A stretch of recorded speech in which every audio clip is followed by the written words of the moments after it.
All right, let's get this show started.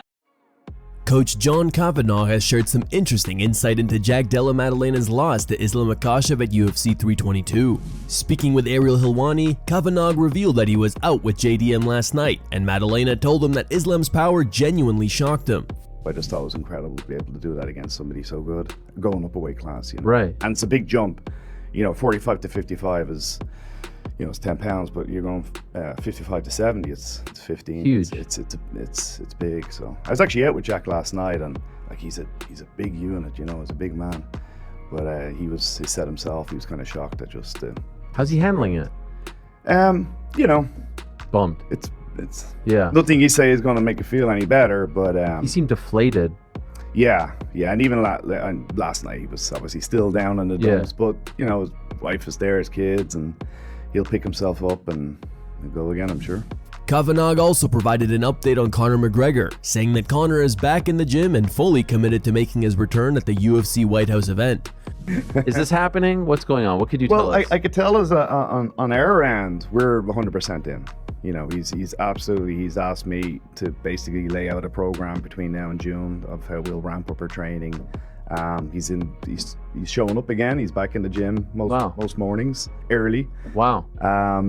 And yeah, he's having fun with it. But you know, I got a bunch of messages after the show on Saturday night. He wants to fight everybody. Yeah. But certainly he wants to get on that card. So how it works from a management point of view, that's between them. Sure. So I don't really get involved in that. But from a training point of view, he's already tasked me with putting together, you know, a team of suitable training partners. We'll do some of it in the gym, some of it in his house. So he's fully locked in that we're going to be making the walk in, what is it, 6-7 months? Yeah. So you believe it? Like I said, if it's Conor's choice, he's in. I don't know how it will work with the UFC. I don't know Sure. how all that will go. But you sense like a motivation. Oh, it's like, I mean, the desire. last one we were so freaking close until he clipped. Islam Makhachev and his team have just arrived in the United Arab Emirates, where they received a warm welcome after his historic achievement as a two-division champion.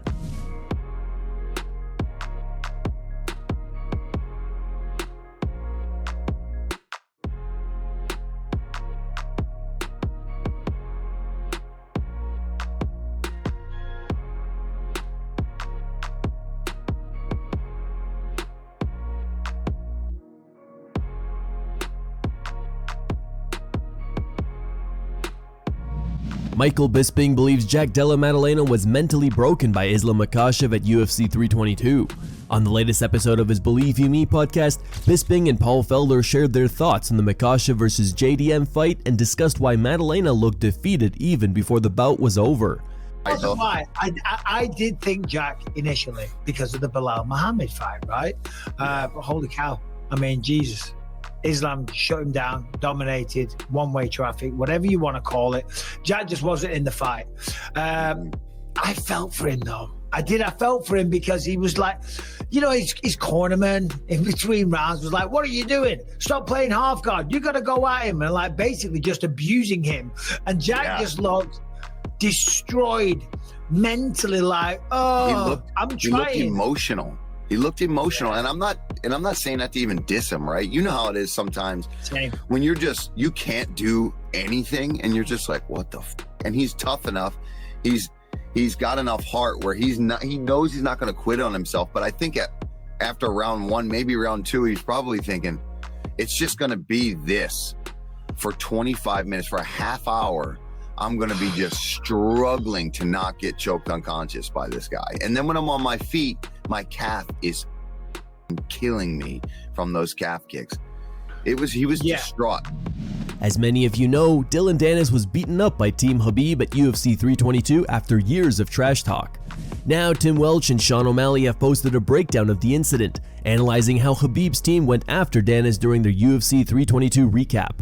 Another TKO that happened later that night, John Pork TKO'd Dillon Danis in the first round. This is how it happened. For some weird reason, Dillon Danis was bent over like this. John Pork comes behind him and starts juicing him.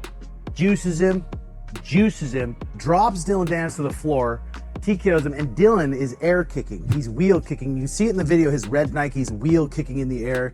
He was knocked out. Shortly after that, they got him out of there. So that was a TKO win by John Pork. So now, if you're ever in New York, remember to check in with John Pork. But if you're Dillon Danis, this is something you can do at home. Now, you don't want to do this to someone you don't like. If it's Dillon Danis, that's fine. You go behind him and you ear hole him. Boom, right to the back of the ear hole. Bink. Then you go uppercut. He still can't see you. Boom. Guaranteed when he gets punched, he'll pull guard. So once he pulls guard, he's going to start wheel kicking here. Yep, shooting up triangles, omoplatas. You just got to stay away. TKO win there for John Pork. Jorge Masvidal revealed on his podcast that he was on his way to beat up Dillon Danis, only to find out that Chanko got to him first.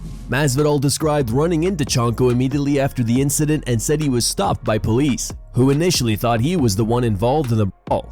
He did get his ass beat by the Muslim Brotherhood. They stole it from me because I was literally on my way to whoop this motherfucker's ass. They've been sending a couple messages and I was like, all right, cool, you keep sending these messages, brother, we're gonna have to see each other. As I start walking towards my seat from the VIP room, I run into Chanko. I'm like, what's up, man? The police is all over me. I go, what happened, brother? And he's like, nah, just chilling, bro, all good. And I see his hands are blood, and I'm like, nah, something happened. What happened with you, man? Look at your hands. He goes, no, all good, bro, little problem. I took care of it. And I go, all right. So bam, I took a picture, I keep walking. And as I'm getting closer to the arena, to the stands, the UFC starts coming running at me. You stay right here, don't move. What just happened? What'd you get into? And they're grabbing me, they're holding me, and I'm like, bro, I just literally got here. Luckily, the UFC always has me with two glorified babysitter security guards, because every event, they got two bodyguards on me everywhere I go to make sure I don't cause no trouble or get in no trouble. So those guys vouch for me. They were like, nah, man, he was with us, he ain't do nothing. Literally, I just got here, brother. I wish I could have done something. So by the time I got out to the main event, all the good fun was taken away already. Dillon Danis had already got mopped up, kicked in the face. They made him eat shit, made him lick the floor, and then they kicked his ass out and banned him. So, sucks for you. It appears that Khamzat Chimaev has officially buried the hatchet with Team Khabib. Although Chimaev and Khabib were never true enemies, they did share a brief rivalry that was quickly squashed by Chechen leader Ramzan Kadyrov. Now, with his latest social media post, Chimaev seems intent on strengthening their once-strained relationship. 2 days after Islam Makhachev's dominant welterweight title win over Jack Della Maddalena at UFC 322, Chimaev shared a photo on Instagram, along with the caption, "The wolf and the eagle are not always close, but when you need to protect the mountains, they will always protect them together." Demetrius Johnson believes he knows why Jack Della Maddalena was making faces throughout his fight at UFC 322. In a recent UFC 322 breakdown on YouTube, Mighty Mouse explained that fighters often grimace during exchanges, but JDM was doing it almost the entire fight, which, in Johnson's view, suggests that JDM was dealing with an injury against Islam Makhachev. Once again, he lands.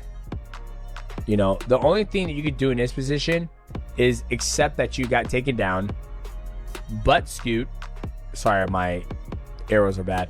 Butt scoop, go to your back, get your hands directly on his face, and start creating distance. Start creating a frame to be able to give yourself a chance to get back on. But once again, the grimace on his face, I feel there's something wrong. I felt like he was not 100% in this fight. I could be wrong, but something tells me, man making a face like that all the time in all the whole fight, he was probably battling an injury.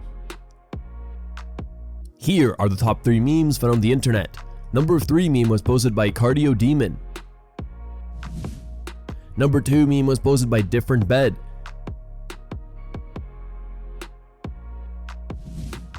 And number 1 meme was posted by Correct Seaweed.